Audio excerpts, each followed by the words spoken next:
ಎಲ್ಲರಿಗೂ ನಮಸ್ಕಾರ.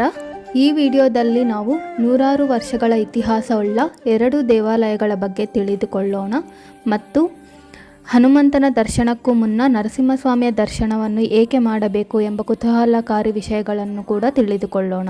ಬನ್ನಿ.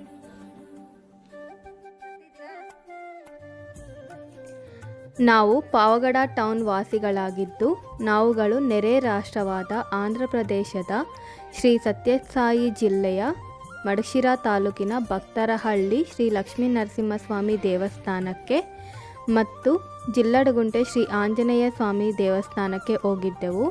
ಈ ದೇವಸ್ಥಾನಗಳಲ್ಲಿ ಪ್ರತಿ ವರ್ಷ ಡಿಸೆಂಬರ್ ತಿಂಗಳಿನಲ್ಲಿ ಅದ್ಧೂರಿಯಾಗಿ ಬ್ರಹ್ಮರಥೋತ್ಸವವು ನಡೆಯುತ್ತದೆ ಮತ್ತು ಲಕ್ಷಾಂತರ ಜನ ಸೇರಿ ತಮ್ಮ ಹರಕೆಯನ್ನು ತೀರಿಸಿಕೊಂಡು ಸ್ವಾಮಿಯವರ ಕೃಪೆಗೆ ಪಾತ್ರರಾಗುತ್ತಾರೆ.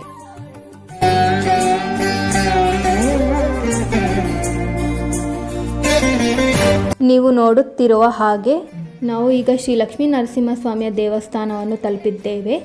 ಈ ದೇವಸ್ಥಾನವು ನೂರಾರು ವರ್ಷಗಳ ಇತಿಹಾಸವನ್ನು ಹೊಂದಿದ್ದು ವಿಜಯನಗರ ಸಾಮ್ರಾಜ್ಯ ಕಾಲದ ಸುಮಾರು 15 ಅಥವಾ 16ನೇ ಶತಮಾನದ ಪುರಾತನ ದೇವಸ್ಥಾನವೆಂದು ಪರಿಗಣಿಸಲಾಗಿದೆ.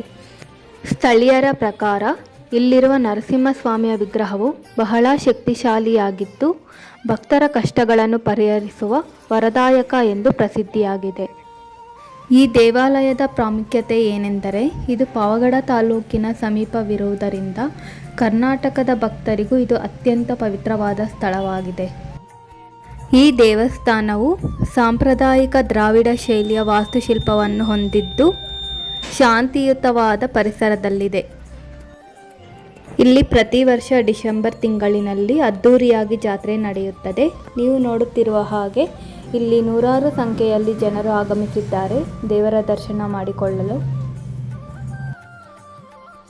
ಮತ್ತು ಈ ದೇವಾಲಯದ ವಿಶೇಷವೇನೆಂದರೆ ಜೀವನದಲ್ಲಿ ಏನಾದರೂ ಕಷ್ಟ ಅಥವಾ ಬೇಡಿಕೆ ಇದ್ದಾಗ ಮೊದಲು ದೇವರ ಮುಂದೆ ಮನಸಾರೆ ಪ್ರಾರ್ಥಿಸುತ್ತಾರೆ. ಆ ಪ್ರಾರ್ಥನೆ ನೆರವೇರಿದ ನಂತರ ಕೃತಜ್ಞತೆಯಾಗಿ ದೇವರಿಗೆ ಬೆಲ್ಲದ ದೀಪ ಹಚ್ಚಿ ಹರಕೆಯನ್ನು ಸಲ್ಲಿಸುತ್ತಾರೆ. ನಾವು ಈಗ ದೇವರಿಗೆ ಮಾಡುವ ಮಹಾಮಂಗಳಾರತಿಯನ್ನು ನೋಡಿ ದೇವರ ಆಶೀರ್ವಾದವನ್ನು ಪಡೆಯೋಣ.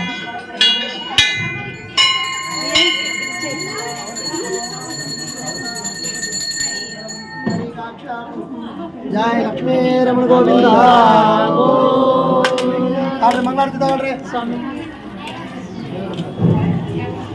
ಅಷ್ಟೇ ಅಲ್ಲದೆ ತಮ್ಮ ಹೊಲದಲ್ಲಿ ಬೆಳೆದ ಭಾಗದಲ್ಲಿ ಒಂದು ಭಾಗವನ್ನು ದೇವರಿಗೆ ಅರ್ಪಿಸಿ ಎಲ್ಲವೂ ದೇವರ ಕೃಪೆಯಿಂದಲೇ ಸಫಲವಾಗಿದೆ ಎಂಬ ಭಾವನೆ ವ್ಯಕ್ತಪಡಿಸುತ್ತಾರೆ. ಲಕ್ಷ್ಮೀ ನರಸಿಂಹಸ್ವಾಮಿಯ ದರ್ಶನವನ್ನು ಪಡೆದ ನಂತರ ಈಗ ನಾವು ತೆರಳುತ್ತಿರುವುದು ಸಮೀಪದಲ್ಲೇ ಇರುವ ಆಂಜನೇಯ ಸ್ವಾಮಿ ದೇವಸ್ಥಾನಕ್ಕೆ.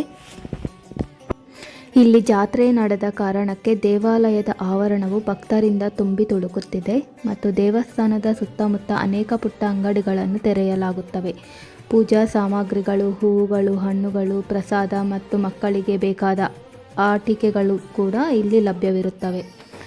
ನೀವು ನೋಡುತ್ತಿರುವ ಹಾಗೆ ನಾವು ಈಗ ಶ್ರೀ ಆಂಜನೇಯ ಸ್ವಾಮಿಯ ದೇವಸ್ಥಾನದ ಆವರಣವನ್ನು ತಲುಪಿದ್ದೇವೆ. ಈಗ ನಾವು ನೋಡುತ್ತಿರುವುದು ನೂರಾರು ವರ್ಷಗಳ ಹಳೆಯ ಆಂಜನೇಯ ಸ್ವಾಮಿಯ ರಥ. ಇಲ್ಲಿ ಕೂಡ ಆಶೀರ್ವಾದವನ್ನು ತೆಗೆದುಕೊಂಡು ನಾವು ಈಗ ದೇವಸ್ಥಾನದ ಒಳಗೆ ಹೋಗುತ್ತಿದ್ದೇವೆ. ಈ ದೇವಸ್ಥಾನವು ಕೂಡ ಶ್ರೀ ಲಕ್ಷ್ಮೀ ನರಸಿಂಹಸ್ವಾಮಿ ದೇವಸ್ಥಾನದ ಕಾಲದಲ್ಲೇ ಅಂದರೆ ಸುಮಾರು 15 ಅಥವಾ 16ನೇ ಶತಮಾನದಲ್ಲಿ ನಿರ್ಮಾಣವಾಗಿದೆ ಎಂದು ನಂಬಲಾಗುತ್ತದೆ. ವಿಜಯನಗರದ ಅರಸರು ಹನುಮಂತನ ಪರಮ ಭಕ್ತರಾಗಿದ್ದು ತಮ್ಮ ರಾಜ್ಯದ ರಕ್ಷಣೆಗಾಗಿ ಕೋಟೆಗಳ ಬಳಿ ಅಥವಾ ಮುಖ್ಯ ದೇವಸ್ಥಾನಗಳ ಸಮೀಪ ಹನುಮಂತನ ವಿಗ್ರಹಗಳನ್ನು ಪ್ರತಿಷ್ಠಾಪಿಸುತ್ತಿದ್ದರು. ದೇವಾಲಯದ ಈ ದೃಶ್ಯವನ್ನು ನೋಡಿದರೆ ನಮಗೆ ತಿಳಿಯುತ್ತದೆ ಜಾತ್ರೆ ಎಷ್ಟು ಅದ್ಧೂರಿಯಾಗಿ ನಡೆದಿದೆ ಎಂದು. ಹೂವುಗಳ ರಾಶಿಯನ್ನೇ ನಾವು ಇಲ್ಲಿ ಕಾಣಬಹುದಾಗಿದೆ.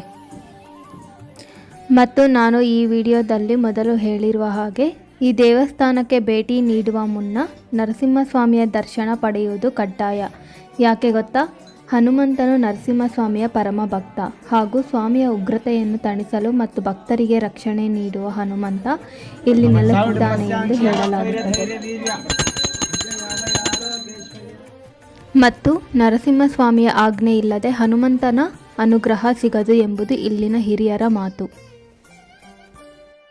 ಆಂಜನೇಯ ಸ್ವಾಮಿಯ ದರ್ಶನ ಮುಗಿಸಿಕೊಂಡು ಅಲ್ಲೇ ಸಮೀಪದಲ್ಲಿ ಇರುವ ಕಂಬಾಲ ನರಸಿಂಹಸ್ವಾಮಿ ಎಂಬ ದೇವರನ್ನು ಕೂಡ ನಾವು ದರ್ಶನ ಮಾಡಿಕೊಂಡೆವು.